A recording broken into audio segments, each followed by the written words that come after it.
রান্নার রকমারি চ্যানেলে আরেকটি পর্ব দেখার জন্য সবাইকে ওয়েলকাম জানাই। গরম ভাতের সাথে যে কোনো ভর্তা বা বাটা যেন মনে হয় অমৃত সমান। এখন বাজারে কিন্তু প্রচুর কাঁকরোল পাওয়া যাচ্ছে, তো চলো আজকে একটু কাঁকরোলের ভর্তা বানাই। প্রত্যেকে শেষ পর্যন্ত দেখার অনুরোধ রইল। প্রথমে আমি কাঁকরোলগুলোকে ধুয়ে নিয়েছি, ধুয়ে নিয়ে একটু জল ছড়িয়ে নেওয়ার পরে পটলের দুই দিকের মাথাটা একটু কেটে নিচ্ছি। মাঝখান থেকে শুধুমাত্র 2 ভাগ দেবো, 4 ভাগ দেওয়ার দরকার নেই, কেন কি সেদ্ধ করবো তো এমনিতেই গলে যাবে, তার জন্য 2 ভাগই দিলাম। এবার একটি বাটি বা প্যানে নিয়ে নিলাম সামান্য পরিমাণ মতো জল, তাতে দিয়েছি 1/2 চামচ মতো নুন, আর দিয়েছি একটা গোটা টমেটো, পারলে 2টো টমেটোও দিতে পারো। আর দিয়েছিলাম যে কাঁকরোলগুলো কেটে রেখেছিলাম, কাঁকরোলগুলো দিয়ে দিয়েছি। কে সেদ্ধ হতে দেবো। এই যে 10 মিনিট মতো সেদ্ধ হতে দিয়েছি, খুব সুন্দরভাবে সেদ্ধ হয়ে গেছে। এবার একে আমি একটু মিক্সার গ্রাইন্ডারে একটু বেটে নেব। প্রথমে দিয়ে দিলাম কাঁকরোল, তারপরে দিয়ে দিলাম একটা গোটা টমেটো।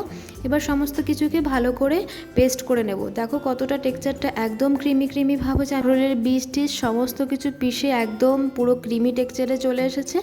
এবার এটাকে সাইড করে বসিয়ে দিলাম কড়াইতে সর্ষের তেল, তার মধ্যে দিয়ে দিলাম 4 কোয়া মতো রসুন, কেন কি আর রসুনও বাটা দেবো, তার জন্য 4টে রসুন দিয়েছি। দিয়ে দিয়েছি পেঁয়াজ কুচি। রসুনটা সামান্য পরিমাণে লাল লাল ভেজে নেওয়ার পরেই আমি দিয়ে দিয়েছিলাম 2টো চিড়ে লঙ্কা, কাঁচা লঙ্কা দিয়েছিলাম। যে যতটা ঝাল খাও সেই পরিমাণ বুঝে লঙ্কাটা দেবে। এবার পেঁয়াজটা একটু ভাজা হয়ে যাওয়ার পরে দিয়ে দিলাম আদা বাটা আর রসুন বাটা।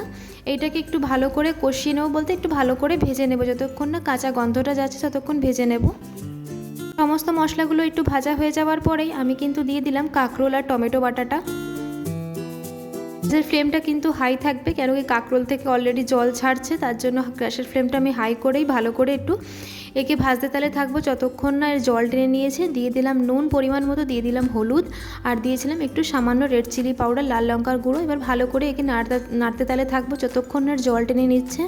একদম শুকনো শুকনো হয়ে যাবে, তারপরে একে নামাবো। এই যে পুরোটা জল টেনে নিয়ে একদম কড়াই থেকে ছেড়ে দিয়েছে, এবার পুরোপুরি হয়ে গেছে। এবার আমি একে সার্ভ করে নেব।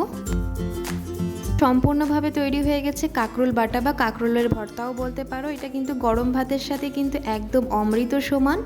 প্লিজ তোমরা অবশ্যই একবার ট্রাই করো, আশা করি তোমাদের ভীষণ ভালো লাগবে। যদি রেসিপিটি ভালো লেগে থাকে, রান্নার রকমারি চ্যানেলে প্রথমবার ভিজিট করেছো তাদের কাছে অনুরোধ রইল চ্যানেলটিকে সাবস্ক্রাইব করে আমার পাশে থাকার জন্য। দেখা বেল আইকনটিকে অবশ্যই প্রেস করে দেবে, যাতে নতুন কোনো রেসিপি দিলে নোটিফিকেশনটা তোমাদের কাছে প্রথমেই যায়। সবাই ভালো থেকো, সুস্থ থেকো। নতুন একটি রেসিপি নিয়ে আবার দেখা হবে। আসি তাহলে, ধন্যবাদ।